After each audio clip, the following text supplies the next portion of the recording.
We've asked 3 speakers to come and introduce what they know about our work and a little bit of their work. I work in mental health, and part of why the book is coming out is to help with mental health and to touch into like all the different things that are happening on that safety net. And so the first person that I'm going to introduce is Jane Tornatore, and she is a brain geek and a self-love expert, which is a perfect description of her in that we have shared numerous clients. And one of the things that I love about partnering with her is that often we have pretty brutal inner critics. And she has ways of getting to that and helping people get really clear that they are the most important person in their lives, and that when they take care of themselves, they can take care of the people around them. Just on a personal note, Jane and I started practice together. We have been supporting each other for about 15 years. She came to look at my tiny little office 15 years ago, and it wasn't a fit, but as friends and colleagues, we were like, oh, I recognize you. We like each other, and we're going to hang out with each other. And so at various times, we really helped each other move forward in our lives and witness each other's lives. And it's just been great to have her on my journey. So a warm welcome to Jane, and thank you so much for joining us. Thank you so much for asking. I've got tears in my eyes thinking about, we went through a private practice building workbook together, and we did. It was such a long time ago. Oh my goodness. It was a long time ago.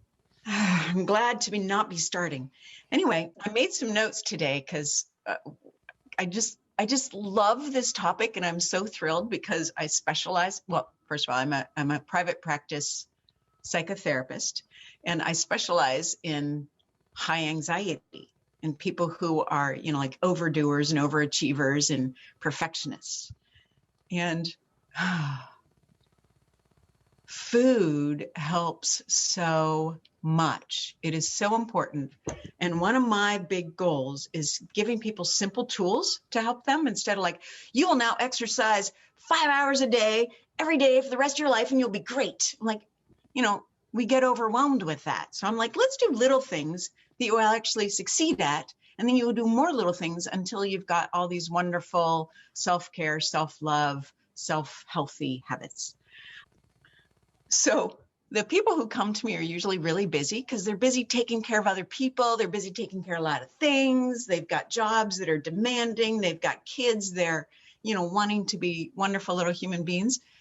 And sometimes I find when they first start coming to see me, they're I'm the one self-care thing they do that week, right? It's like, okay, I'm paying James, so I'm going to show up. And even then, sometimes it's hard, right?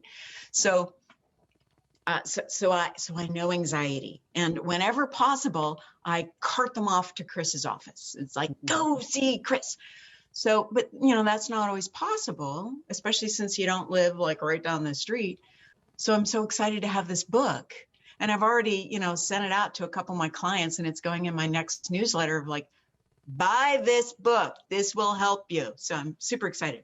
But you asked me to talk about a couple clients who I've had experience with in the effects of what we put on our body, specifically protein. And I chose 2, one of which is me. Because I'm a perfect example of why the stuff in this book works. Perfect. The people I see, and this person that I'm going to talk about, who I will call Carol, not her real name, obviously, because I'm a psychotherapist and it'd be a bad idea to give real names or identifying information. So I'm going to kind of give you a picture of many of the clients I see. We'll call this woman Carol, which is my stepsister's name. So, but it's not my stepsister. And she was, oh my goodness. She's probably the highest anxiety client I work with. And she is absolutely delightful, but she could barely sit still. When she'd come in my office, she was, always working around, whether it was ADHD or anxiety, I don't know. Anxiety or ADHD meds didn't seem to work for her. So I'm thinking it might be anxiety, right? So she would often like not eat meals. She was always on the run, taking care of everybody else. She was a classic overgiver kind of person. And I could tell when she stepped in my office and she hadn't eaten. And I'd say, Carol, did you eat lunch? And she'd say, oh, no, I forgot. So I quickly turned her on to protein. And frequently she would now, well, she's not my client anymore, but she would carry around nuts, and she would come into my office carrying around her nuts. She said, oh, I forgot to eat lunch, but I've got my lunch nuts. So I'd tell her to keep eating them. And what I loved is both through the self-care, through taking care of her body, through eating, and through our work together, is she was always so busy running around, taking care of other people. She was always exhausted. And her only self-care turned into being very depressed for weeks on end and not leaving bed. I mean, like, that was her body saying, Carol, you are now done with running around for a while. We're going to get you some rest. So it was either full speed ahead or I'm in bed for weeks, right? But she didn't have to do that anymore once she started caring for herself.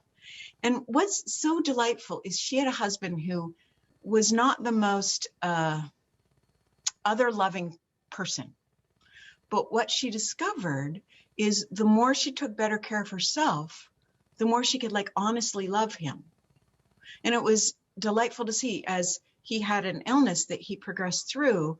And the more she took care of herself, the more she could so generously give to him. Only she wasn't deleting or depleting herself in the process. Like, she had more energy to give to him because she was taking care of herself. So this stuff is, you guys are I'm probably preaching to the choir here, but it's so important. And now I'm going to talk about me. So I was a grad student forever. Like, I was in grad school for 10 years because I, one, didn't eat protein, and two, had unmedicated ADHD and dyslexia. So it took me a long time to get through. And I didn't know anything about nutrition. Back at that time, when I was in grad school, pasta was the main, quote, diet food. And that time everybody was on diets, right? So we ate pasta. I mean, plus I love pasta, and it was really cheap because I was a grad student. So I'd eat pasta all the time. And then around 2:00 in the afternoon, I would absolutely crash. And I would have to eat a candy bar or drink. At that time, I was drinking drink a lot of Tab to try to get that afternoon energy up, right? I see Amy nodding, right? And around that time, I had a partner who, bless his heart, he could so clearly see what was happening. And he said to me, eat some protein at lunch. You're going to feel better if you eat protein. And I'm like, but I can't afford protein. What? And he's like, just eat some. It doesn't have to be tons. Just eat a little bit of protein and notice what happens. It was so strange. I would eat protein at lunch and I wouldn't need the caffeine in the afternoon. In fact, I was able to give up caffeine because I didn't need the constant. Instead of going up and down, I was just kind of like little ups and downs, but I was generally stable. And now I drink caffeine when I want to, but I don't have to all the time. So it's amazing. And the other thing he always said, because I was in grad school and I would forget to eat, and I would get snippy at him. Mm-hmm. And he'd say, have you eaten lately? And I go, no, but that has nothing to do with it. You are a moron, and that's why I'm mad. And so he would always carry around for me little protein bars. And so he would hand me a protein bar. I'm like, okay, I'm going to eat it because I'm hungry, but that's not why I'm mad at you. And then I would eat the protein bar, which, always had a little sugar in it, of course. And 15 minutes later, I'd go, all right, so maybe it was the food. maybe you were right. But I had to learn, like, on these trial and errors through many years, because it was a slow learner, all this stuff that's now available in this book. And time after time, when clients come in with anxiety and I put them in the eat ridiculous amounts of protein, for 3 days and notice what you notice. They always notice a difference. And for people who it's perennially hard to change their habits, it's one they will change. And the last thing I want to talk about is the sleep part. And this is, once again, total experiment for me, or on me. I'm in a big push on a program right now, and I'm working long hours. So I'm burning more fuel in my brain. And even though I eat a lot of protein now, because I'm thinking so hard and I'm working so hard, I'm using up more protein. And sometimes I forget to eat more to compensate for all the fuel my brain is burning. So frequently in the past couple of months, because I've been working 10 or 11-hour days, I've woken up like the classic 3 o'clock in the morning, right? And as a side note, like at least half the time when my clients say, I keep waking up at like 3 or 4 in the morning, I'm like, okay, so eat protein before you go to bed and have a juice box by your bed for when you wake up. And it's happened a lot. And now I'm eating ridiculous amounts of protein before I go to bed too. But it just happened this morning. I woke up at 3 and I went, I'm getting a juice box. And then within 15 minutes, I was back asleep. And sometimes I'm too lazy and I'm like, no, it's not I'm not going to go to bed. I don't want to. And then I'll lay there for half an hour, 45 minutes, an hour before I finally go back to sleep, if I do. So it just happened this morning. I got up and got my organic pear juice and drank it and went back to bed till like, I think 6:30 is when I woke up. So when Chris asked me to come on, I was absolutely delighted because I've seen both in myself and my practice